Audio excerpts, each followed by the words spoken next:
कान्यकुब्ज नगर कन्नौज में एक ब्राह्मण रहता था। उसका नाम था अजामिल।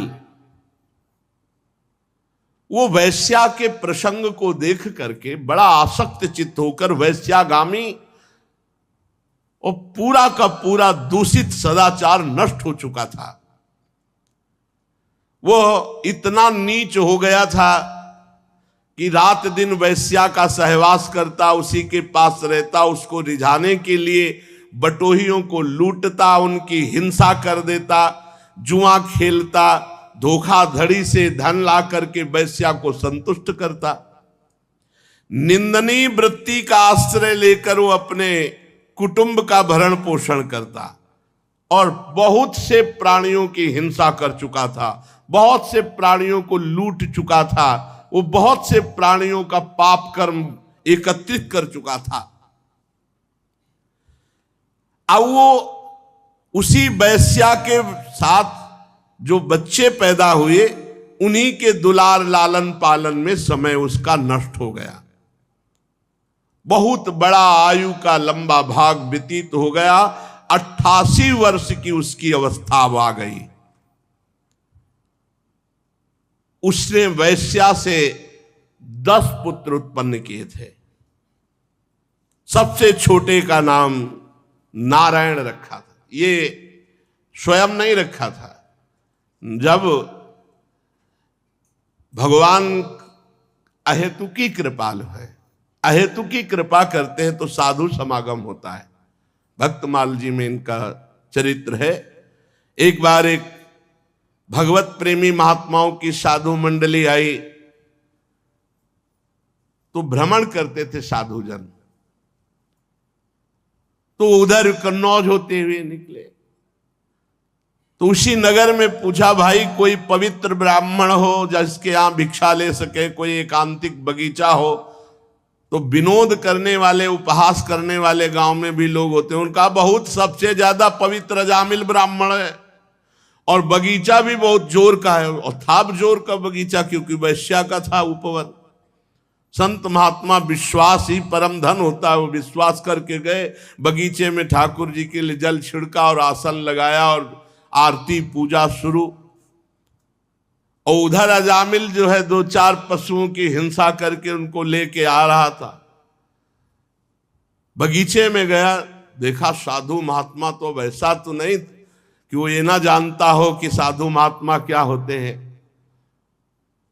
पशुओं को दूर फेंका जो मृग आदि मार कर लाया था, और गया साष्टांग दंडवत किया और रो पड़ा, भगवान आज पता नहीं मुझ नीच अधम का कौन सा सौभाग्य उदय हुआ कि आप भगवत प्रेमी महात्माओं का सानिध्य। प्रभु मैं तो बहुत नीच हूं, आप यहां कैसे आ गए? तो उनका गांव के लोगों ने बताया कि उत्तम ब्राह्मण है। तो बोले, प्रभु देख ही रहे हो आप, हम कैसे उत्तम हैं। वैश्या के संग रहते हैं, हिंसादि चोरी लूटपाट से अपना पेट पालते हैं। प्रभु मेरी दुर्गति हो गई। तो उनका अब तो कोई साधन बन नहीं सकता, अब हम तुम्हारे भाग्य की रेखा देख रहे, एक पुत्र और होगा, उसका नाम नारायण रख देना। और संतों ने अपना आसन उठाया और अपवित्र स्थान में भगवान का भोग बनाना, भगवान का भोग लगाना हो नहीं सकता, वहां से चल पड़े। कुछ समय बाद जो 10वां पुत्र हुआ उसका नारायण नाम रखा। सबसे छोटे का नाम नारायण था। अजामिल का बहुत प्यार स्वाभाविक नारायण पर था।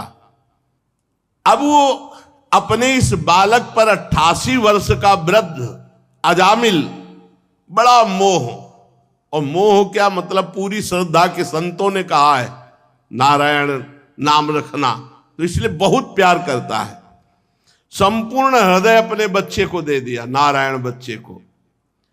अब वो बच्चा तोतली बाली, बाल सुलभ खेल, अजामिल आसक्त हो गया। अजामिल उसी के साथ खाता पीता, उसी के साथ समय ज्यादा व्यतीत करता। अब जिसको पता नहीं होता, असावधान व्यक्ति के ऊपर मृत्यु का प्रहार होता है। मृत्यु सिर पर आ पहुंची।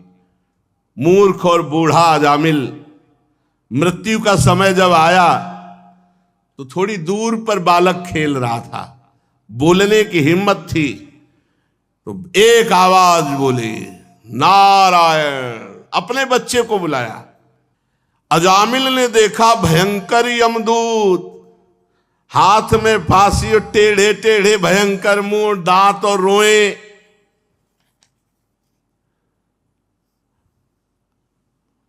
सोच लघु शंका देख के निकल जाती, देख के ऐसे है यमदूत, ऐसे थोड़ी यमदूत है। देख के लघु शंका और सोच छूट जाती है मरने वाले की। व्याकुल होकर ऊंचे स्वर से पुकारा, नारायण। बलिहार, संतों की बलिहार। ये ऐसी अंतिम बात बन गई, अंतिम बात बन गई। ज्यों ही नारायण पुकारा कि दिव्य चतुर्भुज भगवान नारायण के पार्षद दो उपस्थित हो गए। झटपट आकर यमदूतों की फांसी काटी। अजामिल के सूक्ष्म शरीर को अभी वो खींच ही ना शुरू ही किया था, भगवान के दूतों ने, श्रीहरि दूतों ने बलपूर्वक उन्हें डांट कर और यमपाश काट दी।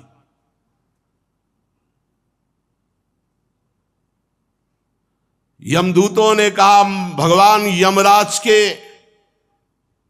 इस धर्म विधान का निषेध करने वाले तुम कौन हो सकते हो? भगवान धर्मराज की आज्ञा का उल्लंघन कर दे त्रिभुवन में ऐसा कोई नहीं। कौन हो आप? किसके दूत हो?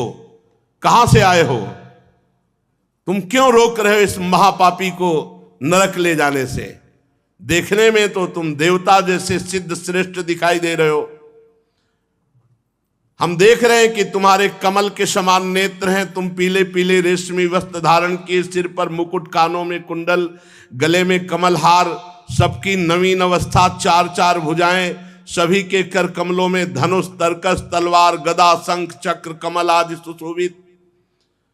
तुम लोगों की अंग कांति से दिशाओं का अंधकार दूर हो रहा है।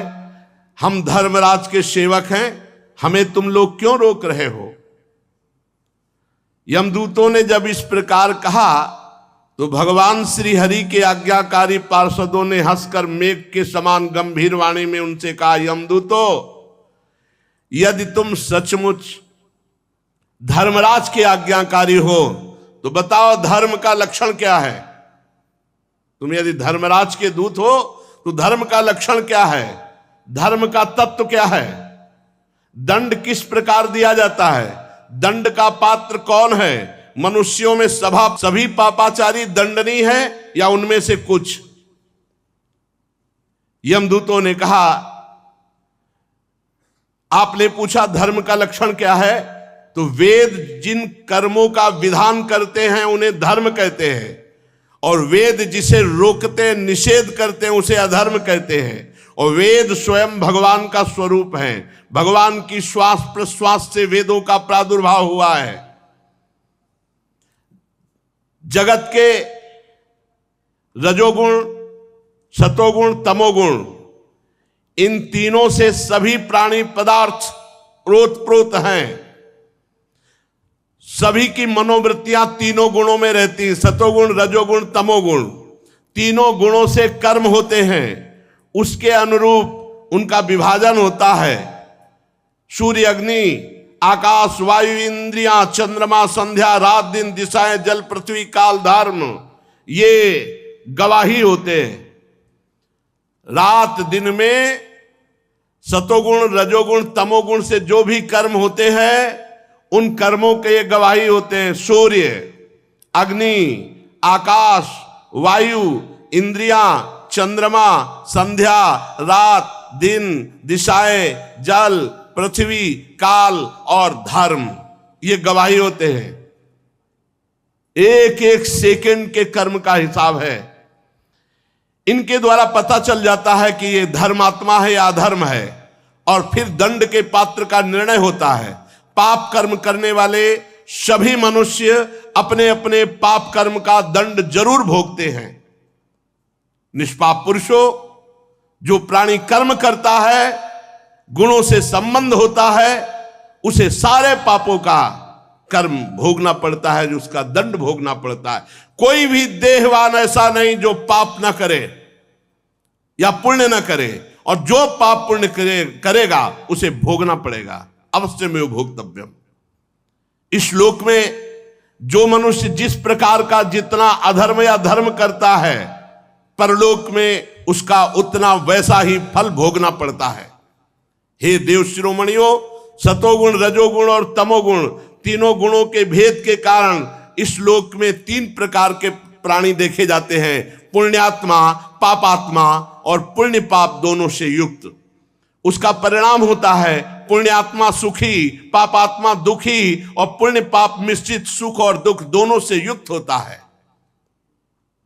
वर्तमान समय में किए गया आचरण भविष्य का परिणाम दिखा देता है। वर्तमान में किया गया आचरण क्या भविष्य में इसकी दुर्गति होगी कि सदगति होगी।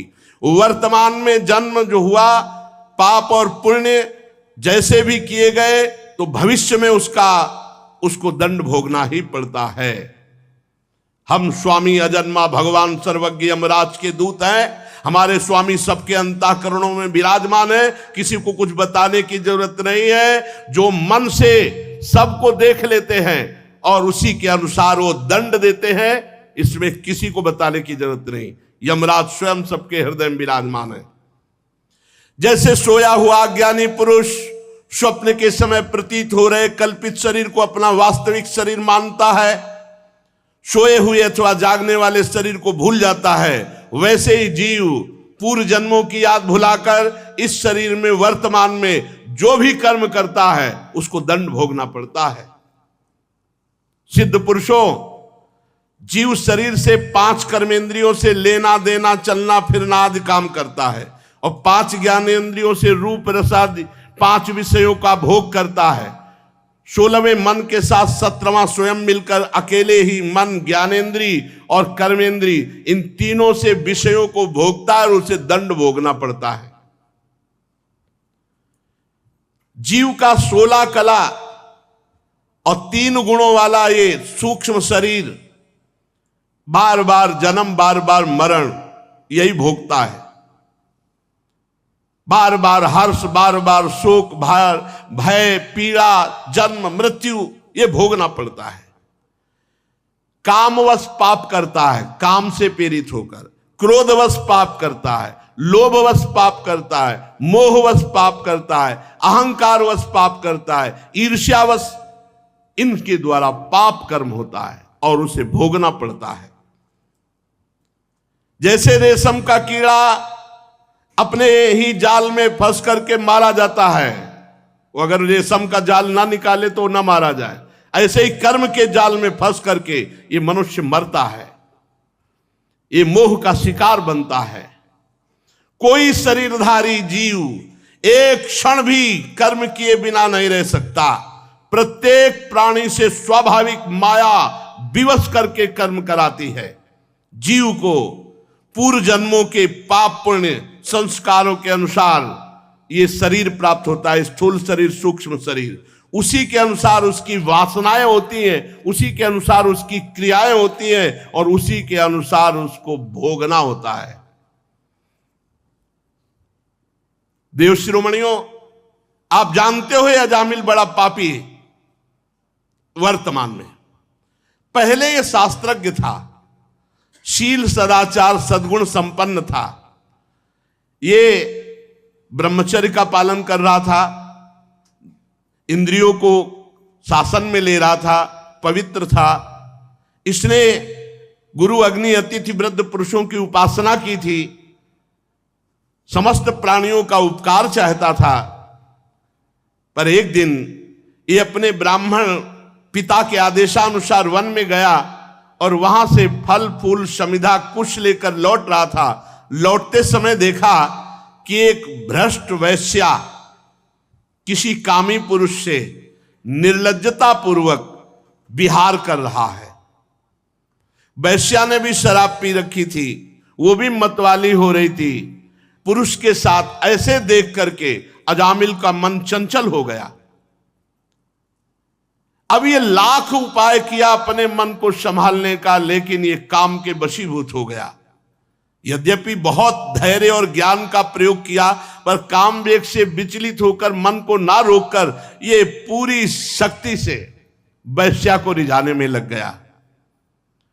वैश्या को निमित्त बनाकर काम पिशाच ने इस अजामिल का नाश कर दिया।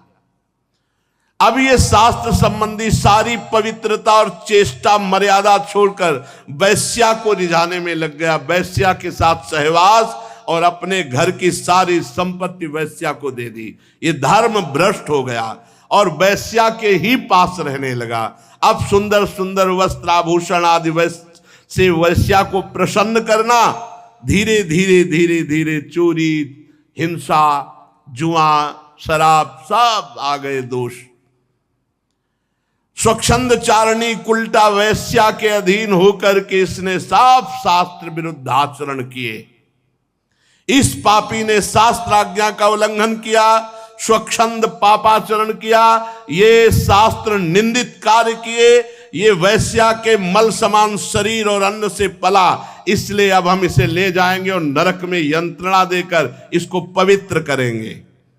हम इस पापी को दंड पाने भगवान यमराज के पास ले जाएंगे, वहां जाकर ये दंड भोगेगा, तब पवित्र होगा। ये सुनकर भगवान के पार्षदों ने हंस दिया और कहा, यमदूतों, बड़े आश्चर्य की बात है कि तुम धर्मराज के दूत हो और पूर्ण धर्म का तुम्हें ज्ञान नहीं। तुम एक निरपराध को दंड दे रहे हो। भला निरपराध को दंड कैसे दिया जा सकता है? जिस समय इसने अपने अंतिम समय अपने पुत्र के बहाने बुलाया नारायण, उसी समय इसके सारे पाप नष्ट हो गए। ये बात समझ लो, कोई भी तपस्या इतनी पवित्र नहीं कि सारे पाप नष्ट कर सके। यदि गोविंदेति चुक्रोशी कृष्णा माम दूरवासिनम ऋण में तत्प्रबद्धम में हृदयान्नापसर्पति। गोविंद गोविंद, चाहे जितनी दूर से गोविंद गोविंद, हरि हरि, कृष्ण कृष्ण, सब पाप नष्ट हो गए, भगवान ऋणी हो जाते हैं। साधारण धर्म का ज्ञान तुमने वर्णन किया, साधारण धर्म का ज्ञान तुम्हें नहीं है। यह विश्वासघात होगा इसके साथ यदि मैं तुम्हें ले जाने दूं। यमदूतों, एक जन्म का नहीं, बस यही